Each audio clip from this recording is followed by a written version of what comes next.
This presentation describes personal experiences and direct effects of exposure to electric and magnetic fields in our home and in others. Our research discovered data from other scientists, and they concurred with our findings. Our objectives are to help you recognize sources of electromagnetic stress in the living environment, to understand the electrical neuroendocrine relationships to cardiovascular disease, and to measure cardiovascular response to EMF. Hopefully, you will be able to help reduce unnecessary suffering from heart disease and hypertension. Hypertension is increasing at every age from 20 to 83 years. The number of new cases increased 11.6 million between 1987 and 2001, and according to the American Heart Association website, they don't know the reason why. Neighbors were concerned when Nextel installed a cellular telephone base relay station on the city water tower. Antennas were on top of the tank, and AC-DC power conversion and signal generation equipment were installed under the water tank. Barry Kennedy had noted in his 2002 book, Power Quality Primer, that switch-mode AC-DC converters deposit a lot of dirty electricity on the utility's neutral wire. So we measured the voltage, current, and frequency from the neutral to ground wire and found that AC, DC, and peak-to-peak current increased each time the generator was heard roaring from our recording site in the park. The neutral wire was bonded to the city water system, so the same voltage and current were measured on the water systems of homes in the neighborhood. Nonlinear loads, such as the Nextel electronic AC-DC converter, are noted for taking their energy from the peak of the waveform. The waveform we captured from Nextel's neutral wire is a classic example of a distorted waveform. Note that the peaks have been bitten off from the waveforms. The frequency spectrum of the Nextel waveform contains generous amounts of 180 Hz, 300 Hz, 420 Hz, 540 Hz, and other multiples of 60 Hz, the fundamental frequency. Current composed of the third harmonic, 180 Hz, the fifth and seventh harmonics were found to be related to the incidence of childhood leukemia in studies by Cohn et al. In Denver, Colorado in 2002. In our earlier research, we had found that milk production of cows decreased as the number of harmonics increased daily. A power quality meter, such as an oscilloscope, is necessary to find the source and frequencies of the distorted current. A simple voltmeter will not measure the frequency and distortion of the voltage and current. Our utility engineers measured the quality of power at our house and reported 40 to 80% of total harmonic distortion on the phase wires from the utility, and commonly 200% THD on the neutral wire bonded to the water pipes during the 24-hour test. So we had hot wires, hot water throughout the house. THD exceeded IEEE limits of 5% from all harmonics and no one harmonic greater than 3% of total harmonic distortion. Michigan's Public Service Commission failed to enforce the IEEE recommendation adopted by the legislature and seemed to be unaware of its existence. The neutral wire runs the entire length of our house. It passes through 3 rooms on the main level and 3 rooms on the lower level. The electromagnetic field recorded here ranged up to 320 milligauss and was radiating 10 to 50 milligauss into the living areas of our home. It was similar at 10 other homes in the neighborhood. 4 of our neighbors, all within 200 feet of the cellular phone tower, have hypertension, 2 have pacemakers embedded under the skin, and 1 has a defibrillator, and a 5th has non-Hodgkin's lymphoma, perhaps not coincidental. This frequency spectrum of electrical current on the water pipes in our home shows 2200 milliamperes of peak-to-peak current. Note in the data block the fundamental frequency was 263.16 megahertz. This is radio frequency pulsed or digital current, with each frequency oscillating at 4.97 to 124.13 megahertz or million cycles per second. A Michigan State University electrical engineer measured radio frequencies from several local radio stations on the ground wire and the 836 megahertz cell tower signal using the Agilent spectrum analyzer in our home. The ground wire radiated 10 to 50 milligauss electric and magnetic field, EMF, into the living room and other rooms in our home. Voltage potential from right leg to left arm was measured on channel A of the oscilloscope. Current flowing through an ammeter clamped over channel A lead wire on the stool was measured and recorded on the computer. EMF was measured with the Gauss meter sitting on the floor. Heart rate and blood pressure were measured with the blood pressure monitor Omron.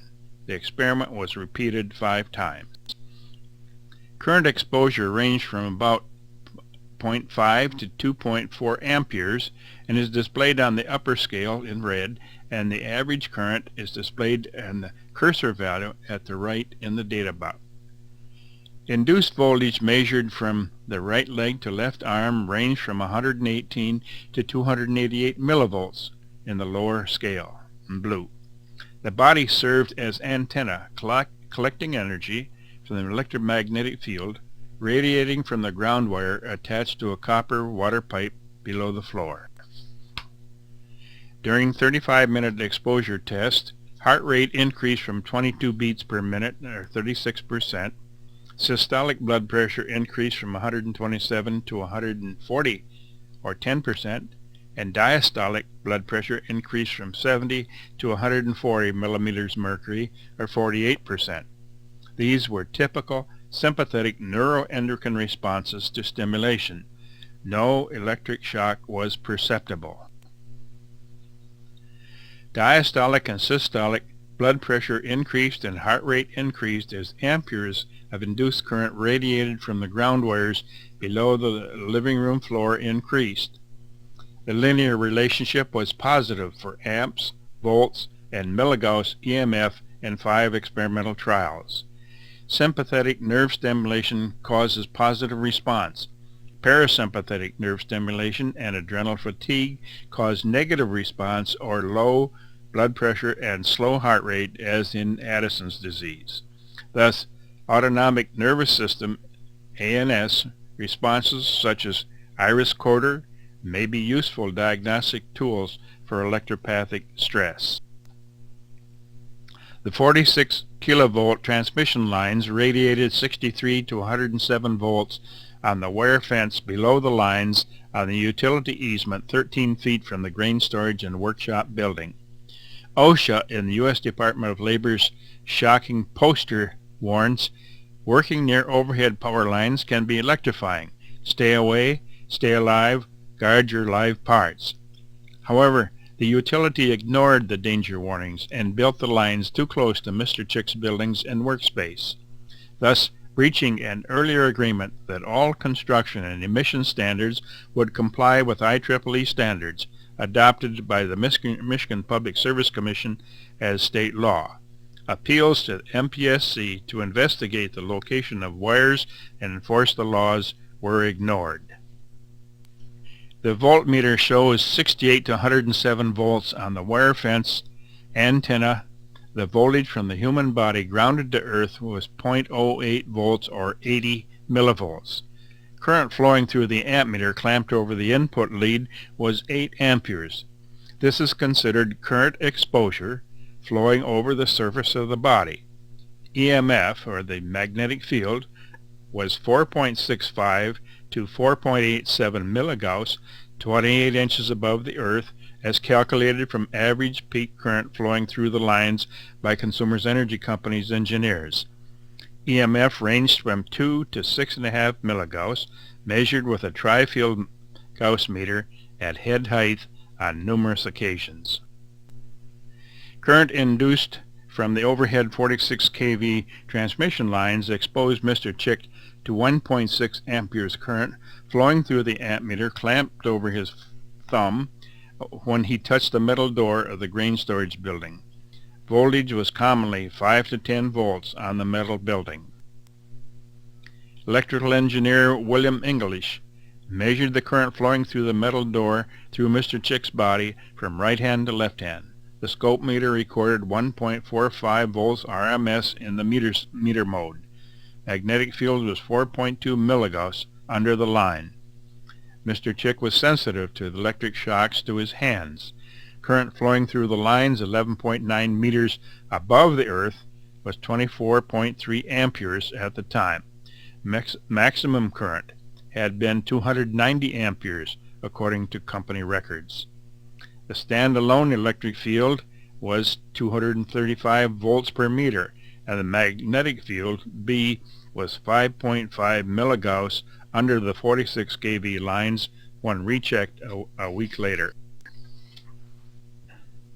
Voltage ranged from 63 to 107 volts on the wire directly under the lines and was 130 millivolts and 0.04 amperes or 40 milliamperes 600 feet horizontally from the 46 kV transmission lines.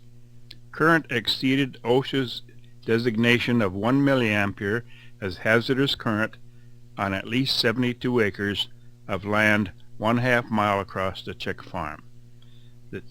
The Chick farmstead was immersed in the electromagnetic field. The body was an antenna while standing under the 46 kV transmission lines. Voltage from the body through the oscilloscope grounded to earth was 80 millivolts, 0.08 volt.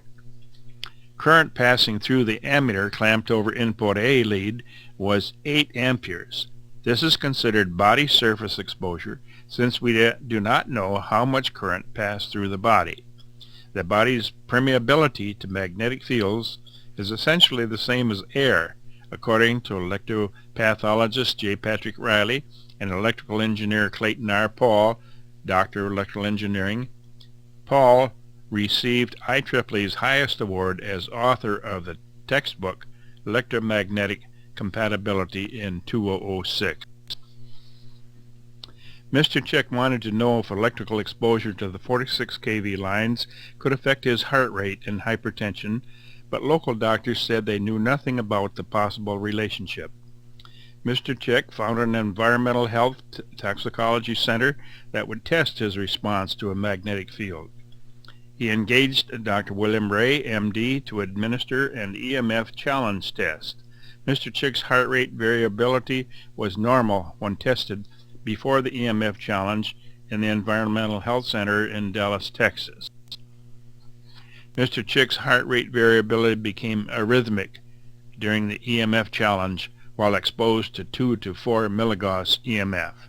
The exposure was less than the 4.65 to 5.2 milligauss he had received while working under the 46 kV transmission lines. The challenge confirms other experimental data claiming that exposure to electric and magnetic fields produce increased heart rate variability and cause arrhythmia. Mr. Chick's blood pressure increased during exposure to 60 Hz, 2 to 4 milligauss magnetic fields for 10-minute intervals during the EMF challenge test. Administration of the magnetic field caused blood pressure to increase as reported in over 25 other medical studies. The iris recorder recorded the rate of pupil dilation changes before, during, and after the EMF challenge. EMF significantly changed the rate of pupil dilation during 60 Hz and 0.72 Hz EMF exposure, which is a sign of autonomic nervous system response to EMF. Studies of electric utility workers show that the occurrence of acute myocardial infarcts and arrhythmic heart mortality increased as their exposure time increased. The finding was independent of familial history and smoking of cigarettes. The linear relationship between total or cumulative microtesla magnetic field and death from cardiovascular disease were statistically significant in the studies of some 5,000 electrical workers across the United States. Measured effects resulting from application of a predetermined treatment stimulus is known as a cause and effect scientific method.